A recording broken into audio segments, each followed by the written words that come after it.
welcome to the channel. Thank you guys for tuning in. Today's video is going to be a quick little tips and tricks video. I was asked by one of the subscribers my advice when purchasing from AliExpress with special regards to shipping methods, customs and things of that nature. Now I believe the subscriber was from the UK, so this video for the most part will only apply to the consumers in the UK. I can't really talk about the rest of the world. It might cover bits of EU as well. However, there is some advice on this video regarding general purchasing from AliExpress. I did make a video quite a long time ago now called Tips and Tricks when buying from AliExpress. Now I realise that there are still quite a lot of people that find the experience daunting because it's China. You know, they have a trust issue and due to which they ask quite a lot of advice from other users of AliExpress.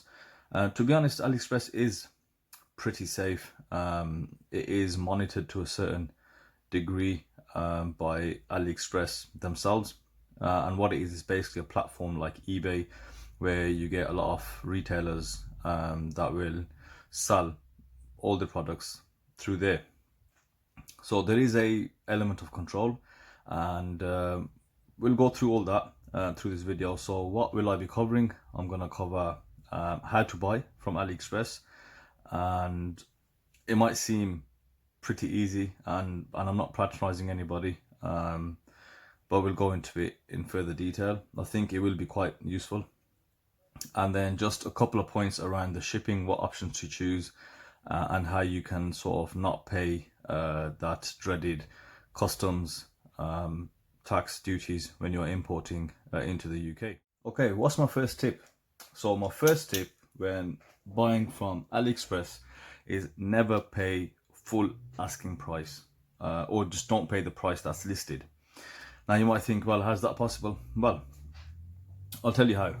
The first thing is look at wait for the sales, because it will be a lot cheaper than what the sellers can sell the items for. So looking back at the sale that just happened, I believe was it in August, that sale was quite a good sale because AliExpress took quite a bit of a discount off that. Secondly, look at coupons. So you'll see on a few channels within the links, and especially those that are affiliated with AliExpress, they'll have links for like hot coupons or hot deals. So always look at coupons. So I mean, that's you know, a bit of common sense, obviously. The second thing is AliExpress prices are ridiculous. They don't make sense even at the best of times. So when you look at you're saving $300, are you heck? So especially on the sales, it says, you know, 300% discount, 200% discount. All that is just nonsense. What you want to do is, now this does depend on what the watch is listed for. So scenario, you see a watch on AliExpress, it's selling for $120, $150, $160 or whatever. Now this applies to everyone watching. Contact that seller. What I gather from the comment section, that not a lot of people actually contact sellers. You know, number one rule of thumb when you're purchasing something, don't ever impulse buy. I sell watches on my eBay, and if I get the feeling someone is going to impulse buy, I always recommend people, look, don't buy just because, you know, you're feeling a rush of adrenaline right now. Take your time and think about it.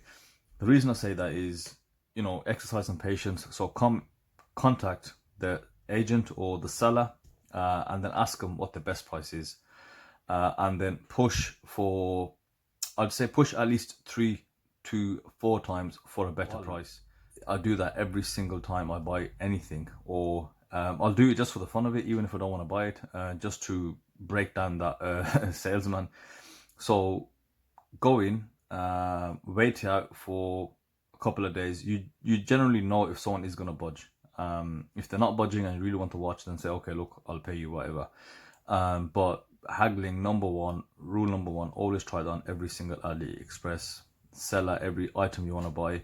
obviously, you know, considering price, I'm talking about watches right now. If you got like the Cadisons, or you know, the watches that are like sub £50, I wouldn't try there. I've tried it a couple of times, and you know, they really don't have much room.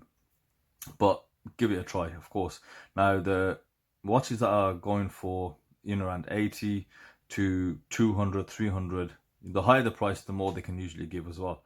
So that's your first and foremost thing you want to do. Don't stop until you get a significant discount. I mean, a couple of dollars is nothing. But if all else fails, then, you know, settle with what they're willing to give you. But definitely try this whole discount process. Or related to that, actually, there's how do you buy something discounted?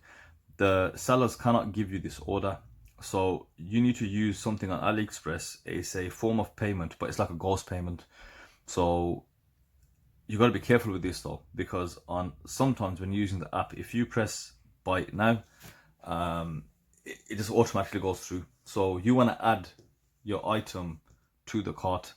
Once you've added to the shopping cart, then proceed to buy. Now we're going to go to AliExpress, and I'm going to show you exactly step by step how to do this. And what this does, you create a order with a ghost payment, and that gives you an order number. You then give that order number to the seller, so then the seller can discount it. It's slightly long-winded, however it is worth it if you're going to save, let's say, $20, $30 off your purchase price. So let's go to AliExpress and I'll show you how you can do this. Right guys, we're on AliExpress and I'll show you exactly what I mean.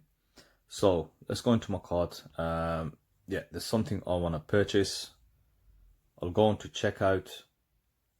Hopefully it doesn't bloody buy. Right. So we have the watch here, etc. We've got a pay now option. So where it says your payment, there, you click on change, and what you want to do, you want to click on something called Kiwi Wallet. Click on that. Now this is going to ask you for a mobile number. Just put in anything bogus and press done. Once you press done, it is going to take you to a page where your order's been created now. Now with that order being created, what you'll find is you get an order number. Now what you simply do is copy and paste the order number, give it to the seller and say, please amend this order. He or she will then discount the order, and then you can press pay now and you can pay your usual way, and you won't get obviously charged from the first transaction because you know you don't have a Kiwi account, and you've put in just total random number, and that is the way to get a seller to discount. Usually I do a cheeky one, is I'll create the order and I'll send it to the seller and say, look, here's my order, please can you amend it, I would like a discount, just regardless. And then, you know, usually they do. So let's go back and look at the shipping options. Okay, right, now let's look at shipping options, which is I think what the main question was about from the subscriber originally. Now that's tricky. This is what is going to determine if you pay any customs, how quick your item will get to you, and just the general service you're going to get.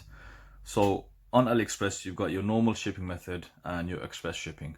Currently, this whole COVID-19 situation has disrupted the whole shipping world, and 9 out of 10 times everyone is sending everything express because that is where the priority is, and I think it is the safest bet.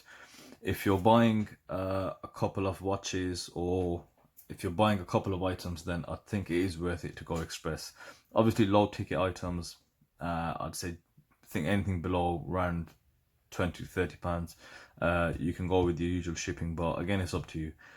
So you've got normal AliExpress. Now I think majority of the time that comes through Royal Mail within the UK, and they have an express option.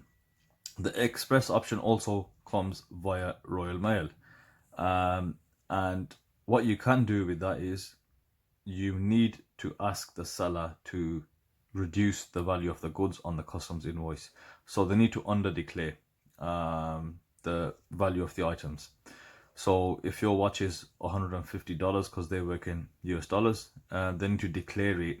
Now this threshold isn't very clear. I was under the assumption it was below £50, but I think it's around, it needs to be below £30. So they need to declare the value of the goods below $20.